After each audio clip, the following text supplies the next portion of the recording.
If you need to remove a user account from your Windows 10 machine, whether it is an old profile, a shared account, or one that simply no longer belongs there, this video covers the exact steps to do it properly. I will show you how to remove one completely.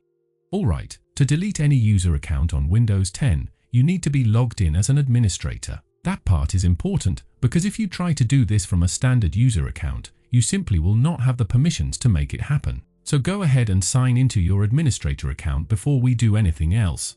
Now, once you are logged in, go down to the bottom left corner of your screen and click on the Windows Start icon. From there, open up Settings. It looks like a small gear icon. Inside Settings, you are going to look for the Accounts tile. Click on that. Once you are inside Accounts, look at the left-hand panel and click on Family and Other Users. Depending on how your computer is set up, the account you want to remove will appear either under the Family section or under the Other Users section. In most cases, especially in a workplace or personal setup, it will be under Other Users. You should be able to see the account name listed right there. Go ahead and click on the account you want to delete. Once you select it, you will notice two buttons appear underneath: Change Account Type and Remove. So, just click on Remove. As soon as you click Remove, Windows will show you a confirmation prompt.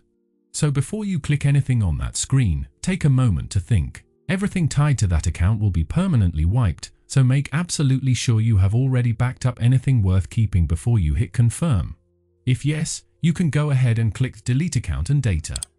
Windows will take a few seconds to process this, and once it is done, you will notice that the account simply disappears from the list. To verify the account has been successfully removed, head back to the Windows Start icon and click on your profile.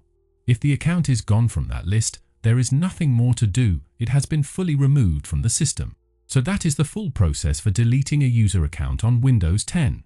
Thanks for watching this video.